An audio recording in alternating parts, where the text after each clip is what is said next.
closing plenary session of this event. My name is Vikas Raj. I am a founding team member of Impact. I've had the honor of serving on the board since its inception. And that means I've had the good fortune of attending every summit we have held since our first event in 2016 on the sidelines of the DNC in Philadelphia.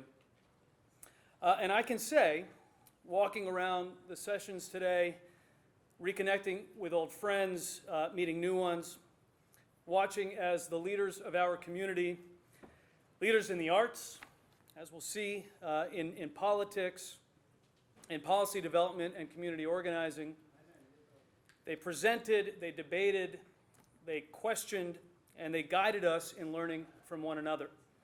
And I can say we have come a very, very long way. Personally, it has been so inspiring to witness this community not only finding its voice, but declaring it to the world, live in the act. And as someone who has attended countless events and conferences, not always by my own volition, there is something uniquely comforting, at least to me, about being here. Most conferences I attend don't really look like this. And there is this kind of warmth and familiarity and a shared purpose and a shared set of experiences that is so fundamental to building this common voice. So the theme of this conference is the next 100 years, and that is a very long time. But as we look ahead, let's remember how much this voice, this growing and powerful voice that we are hearing today, will matter. Our collective journey extends beyond politics. It is, as we were just talking about, it is a profound exploration of our identity in all of its shades. And critically, it is also an exploration of how that identity evolves alongside our fellow immigrant communities. How we can expand this zone of warmth that we feel, this zone of warmth and comfort, to other groups. So with that in mind, it is my pleasure to introduce our next speaker, someone who has thought a lot about these questions of identity and belonging for our community and other communities. My friend Nardeep Khurmi is an acclaimed writer, director, actor, hailing from the suburbs of Philadelphia, born in Switzerland. And Nardeep has received many accolades for his remarkable work in the world of cinema. But today he is here to discuss his latest film, Land of Gold. And this movie, which is now on HBO Max, or now on Max, delves into the Indian-American immigrant experience in all of its contradictions, but also highlights our strong allyship with the Mexican-American immigrant community.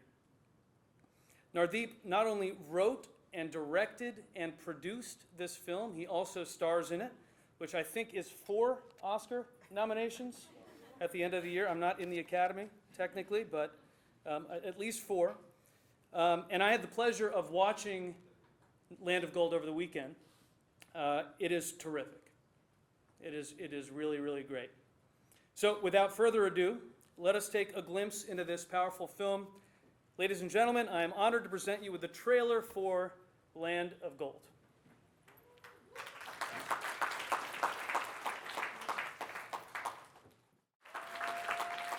Thank you, everybody. Thank you, Vikas, for that wonderful intro, and thank you to Impact, Sarah, your whole team. I'm honored to be here in front of all of you trailblazers, policymakers, and culture makers, all doing really amazing, powerful work. Now, Land of Gold, which you just saw the trailer for, is my first feature film. Thank you. Thank you. And as some of you may know, or may not know, it is incredibly difficult to make a first feature, especially when you're coming from a BIPOC perspective. Now, we often have to bleed our traumas on screen in order to get the white majority to buy in and finance us and get the audiences interested. And then you have to ask yourself these questions as an artist. How do you use your privileged position to add something to the cultural conversation with that privilege? Now, I, for the longest time, thought about what is the South Asian narrative in the US and how do I push that forward? I was born in Switzerland. I'm a British citizen as well as an American. And with the British narrative, the British Indian narrative, British South Asian narrative, I understand what that is. But with the South Asian American narrative, I've always found it a little bit elusive. Is it just our immigration story? Is it just us grappling with the cultural differences between us who were born as citizens versus our families who were not? You know, it has to be more than that, right? And we've been here for a minute. So Land of Gold was my first attempt at exploring what I think that narrative is. The narrative of allyship to communities within our South Asian community and beyond. Now, let me start from the beginning. Land of Gold, as you saw, is about a Punjabi American truck driver afraid about having his first child. And he takes this last long haul drive cross country and finds Elena, this 10-year-old Mexican American, undocumented young woman. And what began as a job to clear his head to figure out, can he be the father he wants to be, becomes a surrogate father-daughter story as they both try to redefine what family is to them. Now, the origins of this story began one random day while I was driving down a street in Los Angeles. I passed by a restaurant that specialized in Mexican Indian fusion food. Sounds delicious, right? But I was shocked. I was like, how could this exist? And who decided this was a good idea? Because, I mean, first off, it's a brilliant idea. Chilies, roti, tortillas, marinated meats, tomatoes, it all makes complete sense, right? But where did this original idea come from? So I started to do research. And as some of you may already know, the first South Asian migration wasn't in the 60s, as I also thought it was. It was actually in the late 1800s. And it was Punjabi farmers and loggers who came to the US to farm and log. And as America is wont to do, cast an immigration ban called the Asian Exclusion Act. It was an extension of the Chinese Exclusion Act, which prevented and put a quota on the amount of Asians that could come to America and own land. So, what happened to the Punjabis? They were stranded. But what they did was pretty remarkable. This was around the time that Mexican migration started happening, and the two communities started to form bonds. They started marrying, working together, created families. Their lifestyles meant something that were very similar, and they created this hybrid culture together, this really beautiful hybrid culture, and it made them have an opportunity to find their piece of the pie. I didn't know what could be more American than that. Around the time I was doing this research, we started being inundated in the news by reports of child separation at our borders. And I was heartbroken by this inhumane policy, one that politicized a humanitarian issue. But what was more shocking was that some of the conversations I was having with community members of ours, how unempathetic they were. Well, they need to wait in line. There's a right way to do this. We did it the right way. And I was just disheartened at my own immigrant community and how unempathetic they were to these immigrants, trying to make a better life for their families for the same reasons we came here. I wondered, had my community forgotten why they came to this country? Now, this siloing effect, it's not our problem idea, it's not something new. Today, we honor Bhagat Singh Thinn's landmark case, and it's interesting because I actually played Bhagat Singh Thinn in a play, and I got to know him very intimately and the case very intimately. And I have a complicated view of him because though this was a landmark case that prevented us getting citizenship for a long time, he also threw the entire Asian community under the bus, using himself saying he was white to be able to get citizenship. That's a complicated legacy that I think we need to acknowledge. And based off conversations I was having earlier, it was ringing true again. Our community has done so much in the last 100 years. We've quickly become the wealthiest immigrant class. We've earned powerful positions in leadership in tech, business, banking, politics, entertainment. And we didn't wait for our seat. We built the table. And it's beautiful to see that. But with that power and influence comes a big responsibility. We had Punjabi Mexicans. We had Bengali Harlem, the Loose Seller Act and the Voting Rights Act. We are in the US and can call this place home on the backs of all the other communities who have fought for us and with us for our rights. The South Asian American identity is a story of being in community with others. We're not siloed. A word comes to mind when I think of this. It's a prefix, really. Interfaith, interracial, interlanguage, intercultural, intersectionality, even within our own South Asian community, right? There's a little decolonization of the mind that needs to happen here. The realization that there's no scarcity and there's so much out there if we're just willing to bandy together and fight for it. And when I reflect on my own life, I realize the majority of it is wrapped up in intersectionality, in school, in work. Land of Gold was made in part by multiple types of South Asians. A cadre of communities came on board to tell the story of two hyphenate Americans, the Black community, Asian community, Latino community, even the Cherokee Nation. First Nations folks helped tell this story of hyphenate Americans, and it was one of the most beautiful places I could possibly be in community with all these folks helping tell this story. And made me realize we can celebrate our individuality while bringing up communities with us. Excuse me. Yeah. Now, we still have a lot of work to do within our community, between religions, different homelands, languages, hell, Bollywood or Tollywood, Amir Khan, Shah Rukh Khan, Salman Khan. Who is the better Khan? We don't know yet. So how does the next 100 years look for South Asian Americans in America? I think it lies in solidarity and community with the Latino population, the Black population, East Asian communities, all communities. With the privileges we've earned, we have the access and the power to fundamentally change things for the better, to create the equitable and inclusive world we want. We can be that unifying force. We've certainly had the leg up and been assisted by other communities, and I think it's time we, as a larger group, begin making allyship and community our siren song. And while we continue to uplift ourselves, let's uplift those around us. Thank you so much. Thank you to Impact for having me, and enjoy the rest of the day.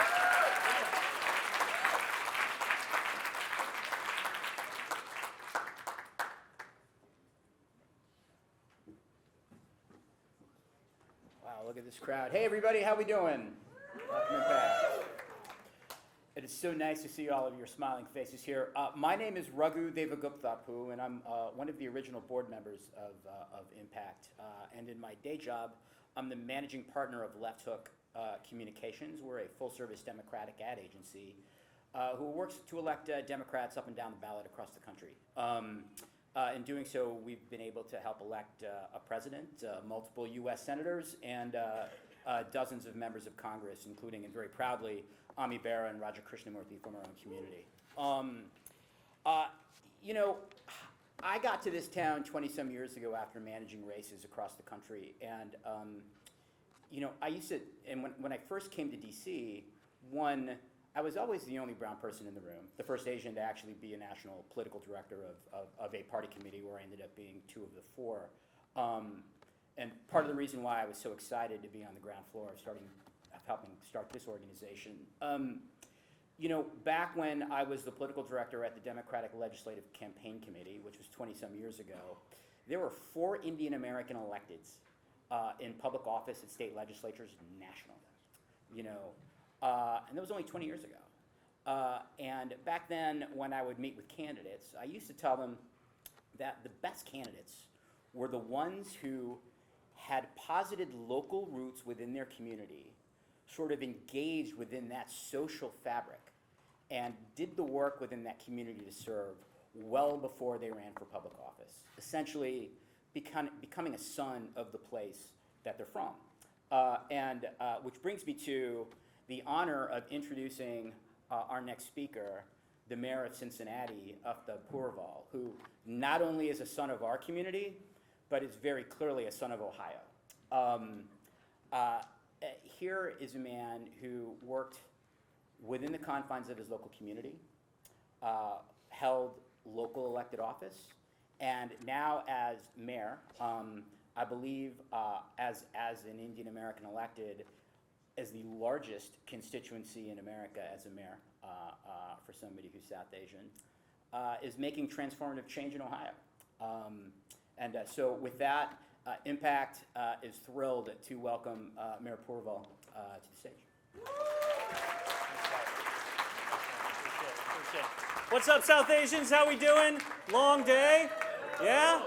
Mixed results? Okay, come on. Let me hear a big shout. Let's go.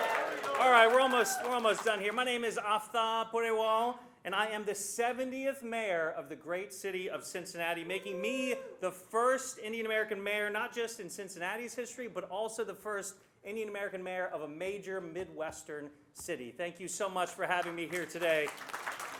And my position, my success has only been made possible because of Indian American impact. In fact, that's where I want to start, by thanking Impact. Thank you to Gautam, Neil, Deepak, and Raj.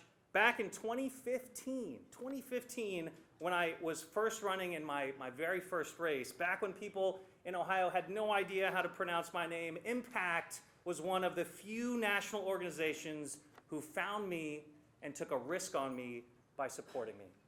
Think about that. Impact invested in me, even though the AAPI population in Cincinnati and Ohio is quite small.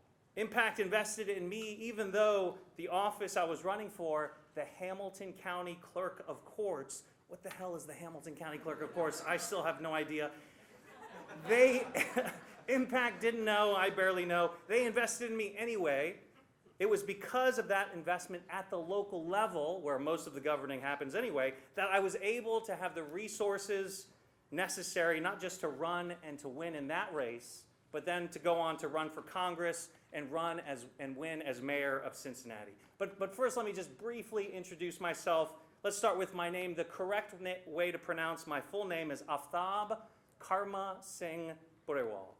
And my name, thank you, mouthful. My name reflects my multi-ethnic background.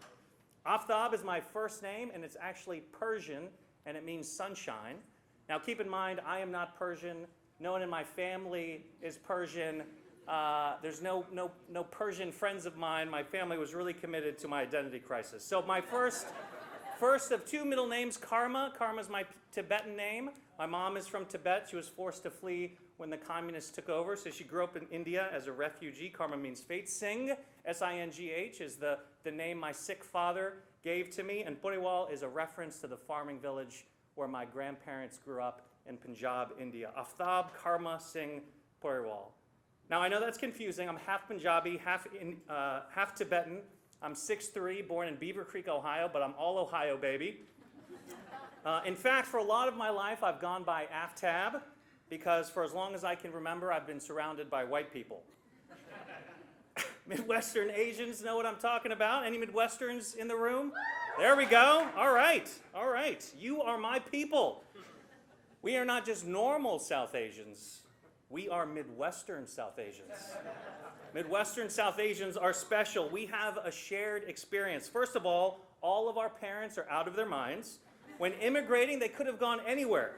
The sunny skies in Florida, the dense AAPI communities in New York or California, and they said, screw it. I'm going to Sheboygan, Wisconsin. The whole damn family is lactose intolerant, but let's go to the cheese capital of the world. That's badass, right? It doesn't get more punk rock than that. I mean, that's insane behavior. They were like, let's go somewhere where everyone's going to think we're Mexican. But don't look now. But Midwestern South Asians are growing in our numbers. Just look at Ranjiv Puri, my former intern at Ohio State. Don't tell Michigan constituents, kicking ass in the Michigan State House. Give him a round of applause. Or the new clerk of courts, my old seat, Pavan Parikh, who just got elected with a huge margin. Let's give him a round of applause. I saw him earlier. And just up the road, on the clerk thing, there's now a new generation of Cincinnatians who believe the Hamilton County Clerk of Courts has to be Indian. So I think we're doing well there. And just up the road in Akron, the birthplace of LeBron, Shamus Malik won his primary for mayor and is uncontested in the general, making him the second South Asian to serve as mayor of a major Midwestern city. And Midwesterners aren't alone. South Asians across the country have had to fight for our cultures to even exist. In fact, the whole history of South Asian Americans has been defined by activism. Just look at the activists and trailblazers who have been in this room. When they said South Asians can't serve in executive positions, Aruna Miller became the first woman of color and first South Asian American woman to serve as lieutenant governor in U.S. history. Man, you guys are tough Indian parents. Lieutenant Governor and a polite applause? Are you kidding me? Let's hear it for Aruna. My God. Good Lord. In a time when young brown girls are told to sit down and shut up, Meena Harris, Congresswoman Jayapal, and Padma Lakshmi led a canvass that redefined organizing for a new generation and knocked over 3,000 doors in Philadelphia. Let's give it up for them. And when they said a brown woman would never be vice president of the United States, Kamala Harris fought back and proved them wrong. And in 2023 and 2024, we have another opportunity to grow our representation, to grow our voice about the policies and ideals and values that we all care about. Guys, we are not just an interest group of voters.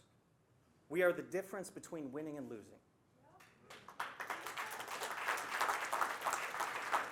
We are the whole damn election. In these difficult times, I understand it can be easy to throw up your hands and say that I am powerless. There's nothing we can do. That's crap. Never forget our power. Just look at me, the son of a Tibetan refugee, a Punjabi immigrant, and in just one generation, my family went from being refugees to now the mayor of Cincinnati.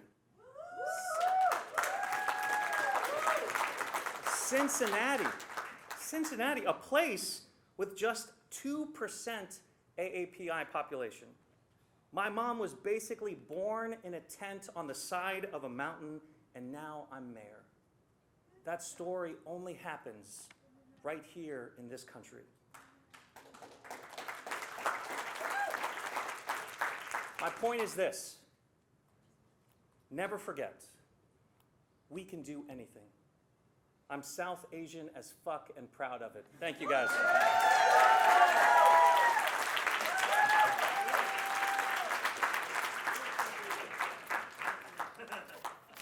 Thank you so much to Mayor Pureval for his remarks and lifting the energy of the room. We appreciate it. For those that don't know me, my name is Taher Hasanali. I'm the National Organizing Director with Impact.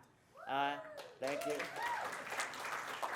We've heard a lot about representation at this summit. You've heard from amazing elected leaders like Mayor Pureval, some elected leaders in the breakouts, and many folks who have run for office. Representation is important because it gets us a seat at the table. But all of us know in this room that even though we're just starting to become part of the national conversation, it takes active effort and participation over the course of the entire year, 365 days a week, in order to create meaningful change.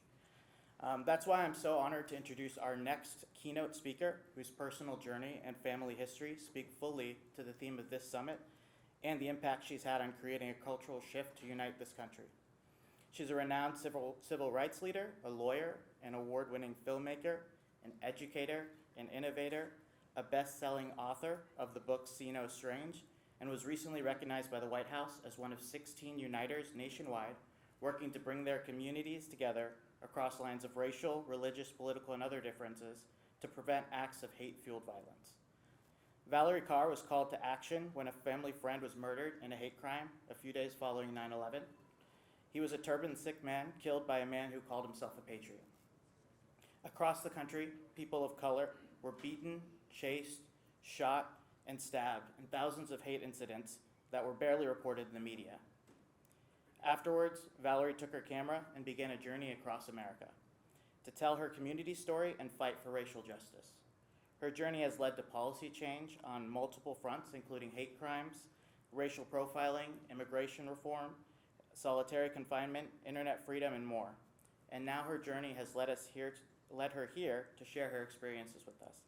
So please, everyone, join me in welcoming Valarie Kaur to the stage.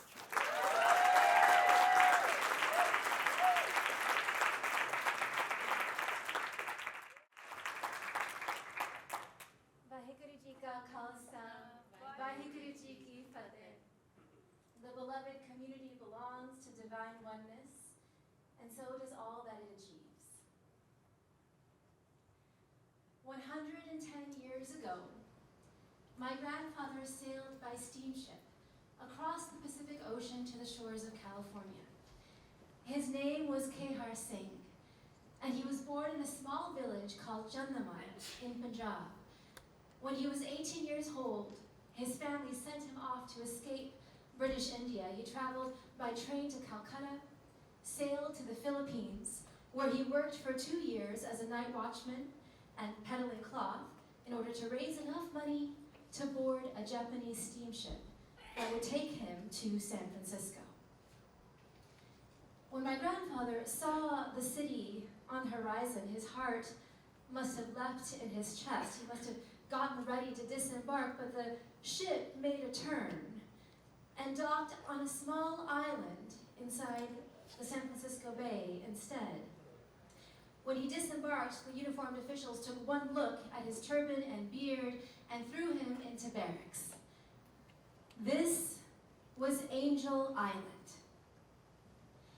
Ellis Island, on the East Coast, was a beacon of hope for European immigrants. But Angel Island, on the West Coast, built in the 1900s, was designed to incarcerate, interrogate, and detain, deport as many Asian immigrants as possible. And South Asian immigrants were called, quote, the least desirable class. This was a time of white nationalist rage, where newspaper headlines warned of a tide of turbans and a Hindu invasion. My grandfather would have been deported. I would not be here before you today if it weren't for the intervention of a lawyer, Henry Marshall, who filed a writ of habeas corpus to help free my grandfather on Christmas Eve, 1913. Babaji made his way down California into the Central Valley, sleeping in barns at night, twisting his body in grape crates to keep himself safe from the snakes. He toiled for pennies an hour on the farmland during the day, dreaming of owning his own land. 10 years later, the Bhagat Singh Thind decision came down, making it impossible for my grandfather to own the land that he farmed, denying him the ability to become a citizen because he was not white, which was another way to say less than human. But my grandfather and all of those ancestors in that first generation, they kept laboring for a future they saw only in their dreams, and they kept laboring together. When my grandfather saw his Japanese American neighbors rounded up and taken to their own incarceration camps in the punishing deserts of the Midwest, he watered their fields. He tended their orchards. He made it possible for them to come home to a life. He went to visit them to tell them that they were not alone. I grew up on the land that my grandfather farmed, surrounded by orchards, riding on tractors, looking up at a night sky full of stars. I love to sit on Babaji's lap and feel his scratchy beard on my cheek. My grandfather was so proud to be an American, so proud when he finally won his citizenship that he never missed an election. Even when he was old and frail, in his 90s, my father would lift him up and carry him to the polls just so he could cast his vote. He was that proud. So you see, I grew up with this story of forward progress. Then I was a kid in college,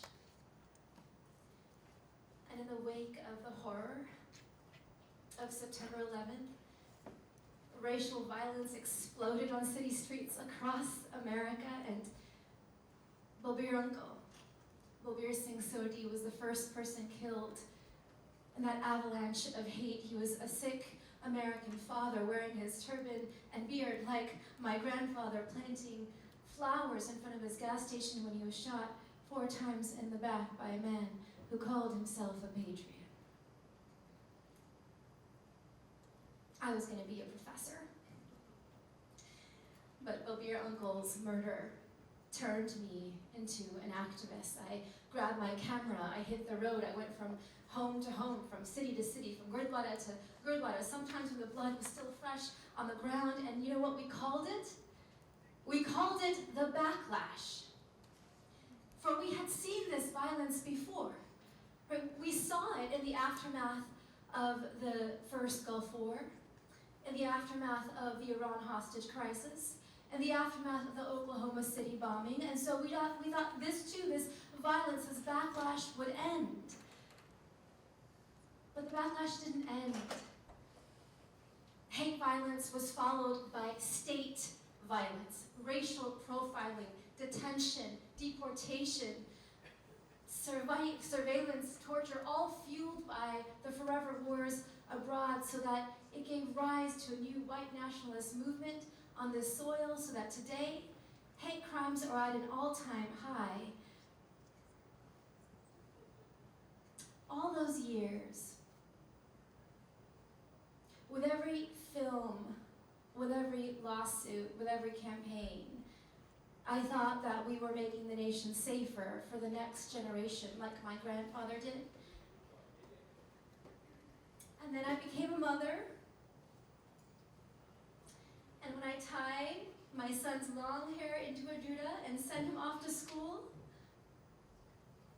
I have to remember that he heard his first racial slur at 4. I was 6, he was 4. And we are reckoning with the fact that we are raising our children in a nation more dangerous for them than it was for us. What is progress? Some days are so deadly, I can taste the ash in my mouth. The future is dark. But I hold a question in my heart that I have come to ask all of you. What if?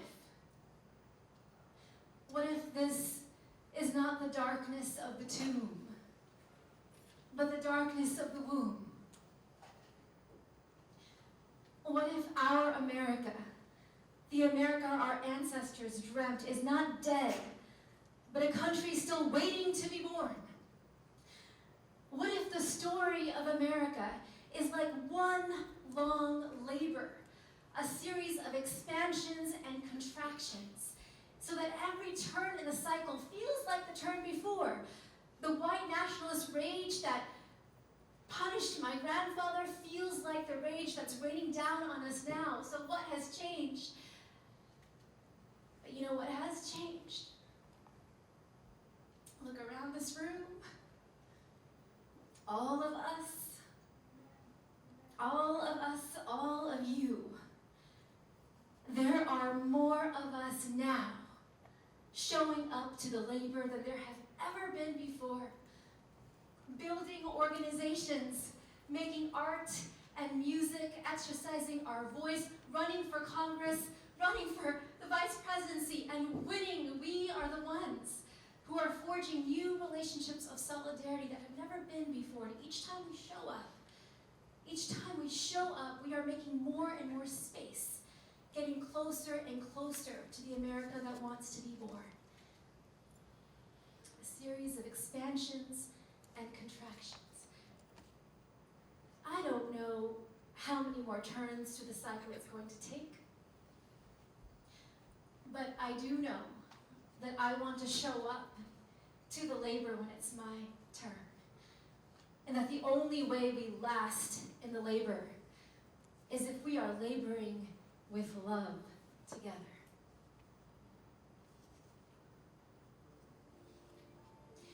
You see, this is what I've learned after 20 years of being in the trenches. The social, political, and economic crises of our time are fueled by a deeper spiritual crisis, a constriction of the human heart, the choice to stand for some of us instead of all of us. And so the only way we can build just institutions that last is through a shift in culture and consciousness, a way of being, a way of seeing that leaves no one outside our circle of care, a revolution of the heart, what I call revolutionary love. I believe that revolutionary love is the call of our times. Revolutionary love is the choice to enter into labor for others, for our opponents, and for ourselves. I've spent 20 years of my life organizing around hate. I will spend the rest of my life organizing around love.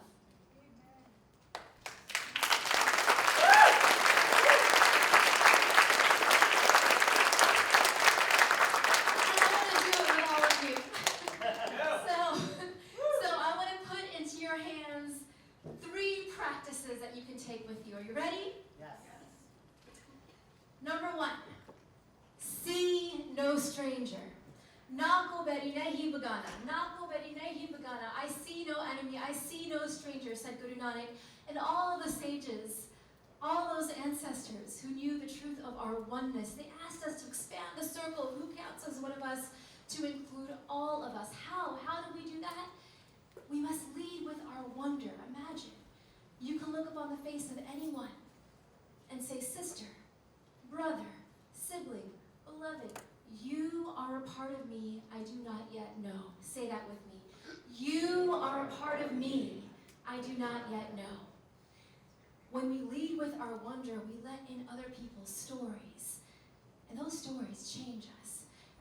You see, for most of my life as an activist, I only cared about our story, our struggle, our fights. But I had to keep listening, and the more I listened to the stories of Black people, I began to understand that anything our people have survived, they survived long before us. And anything that we have achieved has been because Black ancestors have fought for it before our ancestors got there. So we must center Black lives in all of our lives. Oh, but I had to keep listening. I had to keep listening, and I had to listen to the stories of Indigenous people. And that was very hard, because I began to reckon with the truth that we have participated in the colonizers' project, that there is blood in the farmland that I call my own. But we can tell a new story of America that begins with Indigenous wisdom, and that holds up Indigenous memory as a true starting point for the history of the Americas. Imagine if we can center Black lives, lead with Indigenous wisdom, and forge new relationships of solidarity. Nardeep was just here on stage talking about this extraordinary story, Land of Gold, modeling, showing what that solidarity can look like, can feel like. That takes courage. Shallow solidarity is rooted in the logic of exchange. I show up for you, so you show up for me. But deep solidarity is rooted in the ethic of love. I show up for you because you are my sister. You are my brother. You are my family. Who stories have you not let in quite yet? What new relationships are you ready to forge? Who are you willing to fight for? Okay, this brings us to our second practice. Are you ready? The second practice, tend the wound. Because if we're fighting opponents. So how do we fight our opponents with the ethic of love? Nako beri nahi bagana, I see no enemy. There are no such thing as monsters in this world. Only human beings who are wounded, who act out of their insecurity or greed or fear or rage. That does not make them any less dangerous, but when we choose to see their wound, when we choose to listen to even their stories, they lose their power over us. Now, this is not all of our work, right? If you have a knee on your neck right now, your revolutionary act is to take the next breath. We need you to stay alive. That is your role. But if you are someone who is safe enough to listen to those stories, we need you now in labor. 15 years after Bobir uncle was killed, his younger brother Ranaji and I looked at each other and said, who have we not yet tried to love? We reached out to Frank Roque, his killer in prison, and at first I thought it was a terrible mistake. I said, well, I'm sorry for what happened to your uncle, but I'm also sorry for everyone killed on 9/11. He was refusing to take responsibility. I could feel fire rise in me, rage inside my rib cage. But Rana continued to listen to Frank, to wonder about him, and he could hear what I could not hear. He said, "Frank, this is the first time I've heard you say you were sorry." And Frank said, "Yes, I am sorry for what I did to your brother. And when I go to heaven to be judged by God, I will ask to see your brother, and I will hug him, and I will ask for his forgiveness." And Rana said, "We've already forgiven you." Forgiveness is not forgetting. Forgiveness is freedom from hate. Sometimes forgiveness comes at the very end of a healing journey, sometimes the very beginning, sometimes the messy middle, sometimes the survivor withholds forgiveness because it's the only thing she has, and that's okay. It's up to her to decide, but this is what I wish to tell you. If you forgive, you free yourself. Forgiveness is for you, not for them. Forgiveness is for you, and once I could forgive, once I could draw to that story, I could see Frank Roque's wound, and I began to understand that so much of white nationalist rage in this country is a symptom of unresolved grief. They are grieving the illusion that this nation ever belonged only to them in the first place. Seeing that wound preserves their humanity, and it preserves our own, so we don't become what we are fighting against, so that we can hold up a vision of an America that leaves no one behind. This is long labor. This is courageous labor. And so that brings me to the third practice. How do we love ourselves in the labor? I call this practice breathe and push. This, I'm telling my mama, this is the wisdom of the midwife. She doesn't say, "Okay, my love, are you ready? Push all the way." No. She says, "Breathe. Okay, now push. Now breathe again." There's a kind of cadence, a kind of rhythm to sustain our stamina through any long labor. The labor of raising a family, the labor of building a movement, the labor of birthing a nation. We need to be breathing enough before we make our push. And I have to tell you, as an activist, this was the last thing I learned. I thought I had to just push and push and push and push it all the way. I ground my bones into the earth. I thought I had to make myself suffer in order to serve. I was always comparing my pain to the pain of the people I was serving. And so I was never worthy enough. Until I had a breakdown, and I had to confront the origin of all that pushing without breathing, and I understood that there was this little critic in my mind. The little critic who says, "Oh, you are not good enough. You are not smart enough. You are not pretty enough. You are not strong enough to live in this world." And I had to wonder about this part of myself. You are a part of me I do not yet know. And once I did, I realized that this little critic is born of internalized oppression. That this little critic was so afraid that the world would eat alive a brown woman who stood for love and justice. You know what? The little critic is right. He's just wrong about the solution. The solution is not silence. It's more solidarity. And so now I'm teaching myself how to breathe. I'm teaching myself how to love myself for the first time in my life. This morning I went for a walk. I was breathing. Before I came on stage, how are you breathing every day?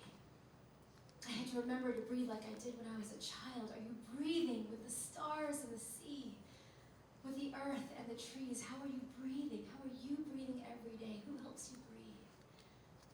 Who do you help breathe? Are you breathing with your ancestors? Are you breathing with your ancestors? My family and I, we made a trip to Angel Island, a pilgrimage. We had never set foot there before. Do you know you can just buy a ferry ticket and you can go there? But you see, my grandfather never talked about Angel Island. We didn't even know he was there until we discovered the records after he had died. So it was a big deal. I brought my children, my parents, and we went along the ferry, and the sea mist in our face. And the moment that we stepped down on that soil, my father's eyes just welled with tears. This was the first steps my Babaji took, was on this soil. And oh, here is the place where he was interrogated for all those hours. And here are the barracks where they were crammed in like sardines, night after night, day after day.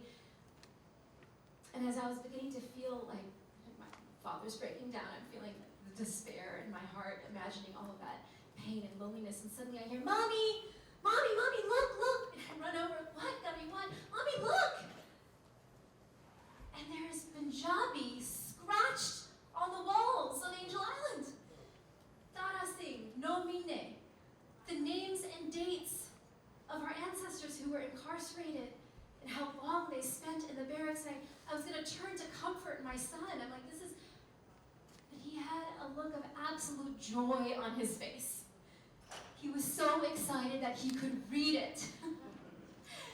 His ancestors were speaking to him. Even within these walls that tried to silence our ancestors, 110 years later, my son could hear their song. And in that moment, a portal opened up, and I could see my grandfather. And I wondered if he could see me, and if he could hear my son's laughter. I invite each of you to think of an ancestor who makes you brave. Imagine them standing behind you. Notice what that courage feels like in your body. Okay, now think of a child in your life who brings you joy. Imagine them standing in front of you. Notice what that joy feels like in your body.